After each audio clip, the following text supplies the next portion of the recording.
I bought my current house that I'm living in. Right away, my next door neighbors knocked on the door and introduced themselves. They were both as kind as could be on both sides. My house is waterfront on a canal. I wanted a waterfront house because I have a boat, so it was a no-brainer to have the convenience of keeping my boat in the water in my backyard.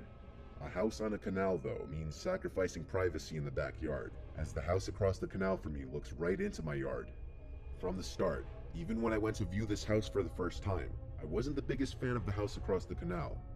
It just looks like it hasn't been taken the best care of, and it's kind of an eyesore when I'm sitting in the backyard.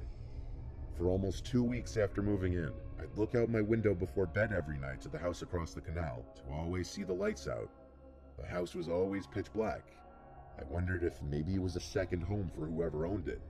But then one night, things changed. On the same day that my brother helped me launch my boat into the water and bring it to my dock in the yard, just as I was about to shut the blinds in my bedroom, I looked across the canal again. And tonight, there was one light on in the house across the canal. And in that room, which looked to be a living room by the back door, there was a man standing there looking outside. So there was someone living there after all. The man was in sweatpants and a long-sleeve shirt. He looked like he had a full head of grayish hair. Based on appearance from that distance, he looked like he could be 50 on the dot.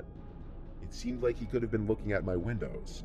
But then again, the more likely explanation was he was just looking out into the yard thinking, even though it was pitch black out there. I closed my windows and went about the rest of my night. The next day after work, I got home and set my stuff on the kitchen table, then went outside to the backyard to plant some grass seed in the yard. I couldn't help but look and notice the man standing at his back door again. This time I knew he was watching me. It was obvious. We made extended eye contact, then I looked away. I didn't want to wave, that would be weird. I tried to just pretend I didn't notice him still there looking at me. It's as if I was doing something wrong being in my own backyard. One day I had my friends over to take the boat out, and both when we were leaving and coming back, I didn't see the man at his door. I had only seen him twice so far, but already I was paranoid whenever I was outside, and always looked across the canal at his door. A few nights later, I looked out my window in my bedroom again. He was at his door again. I wondered how long he would just stand there. It was so bizarre. I turned off my lamp, and then kind of stood just aside the window peering my head out, to see if he'd keep standing there even after I would turn the light out. And he did. I must have stood watching for 3 minutes, and he wouldn't move. I shut my blinds and continued with my night. I told myself from here on out I'd just ignore it and keep my blinds shut past sunset. I went to bed, wondering how I would go about confronting the situation, or if I even would. I considered maybe just going out to the dock and waving, or trying to talk to him, or even going to knock on his door to introduce myself, but that sounded stressful. On this same night, while I was in bed, I was starting to drift off into sleep when I heard something in my backyard. There was someone on the deck, walking around. I could hear it. I went to the window to get a look, but I couldn't see from my upstairs window. I'd have to go downstairs if I wanted to see. But before that, there was a startlingly loud crash sound from below me. It was the window. I could tell it was the sound of shattering glass. I ran downstairs to the kitchen to grab a knife and the phone to call 911. I looked towards the back of the house and saw I was right. Glass of the backyard window was spilled out onto the floor, and one single brick laying on the wood floor, clearly what was thrown through the window. I was frightened that I'd see someone hiding in the corner of the room, but to my relief, there was not. I called 911 and requested police officers get here ASAP. Before the police arrived, I peeked out the now broken window into the yard. I turned on the back deck light. Whoever did this clearly already ran for it, but that was good, at least they didn't come into the house. When the police officers arrived at my house, I showed them the window and brick, and told them that it was most definitely the guy across the canal who'd been eyeballing me through his windows since I moved in. They asked if he had any reason to have any issue with me, and I said no chance in hell, I didn't even know the guy. I asked them to please go to his house and arrest him. They said they'd go over and knock on the door.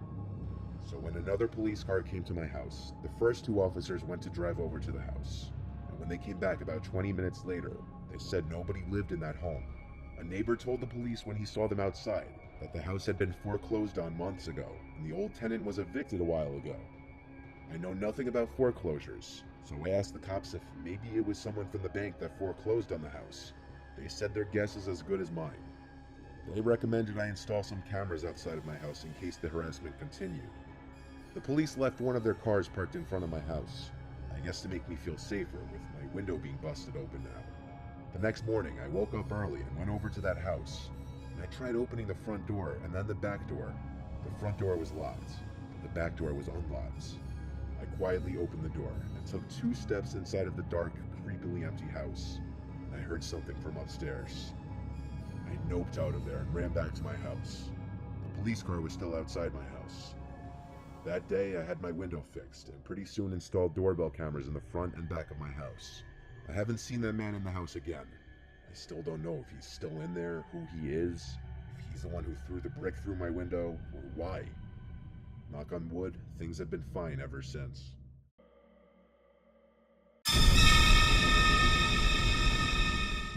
After going from living with my parents for 28 years to buying my first house, I'll admit it was a bit of a shock to adjust to.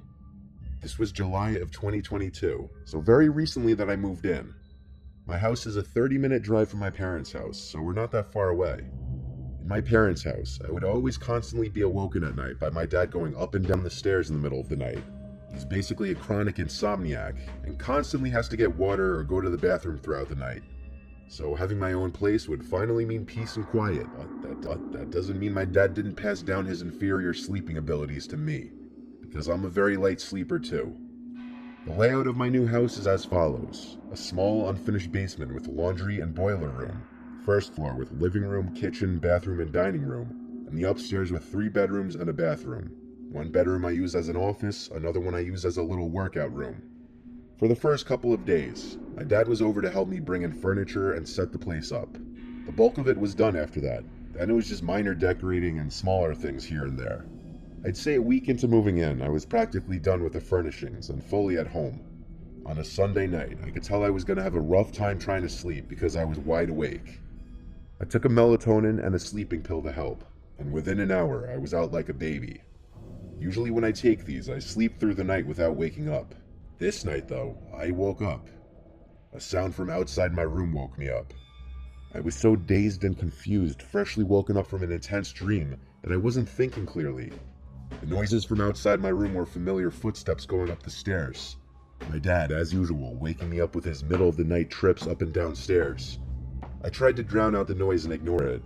I was in such a daze that it didn't even hit me right away, that those footsteps couldn't be my dad's. I snapped back to reality and sat up, listening. The footsteps stopped. Now that I was fully awake, I wondered if it was an auditory hallucination.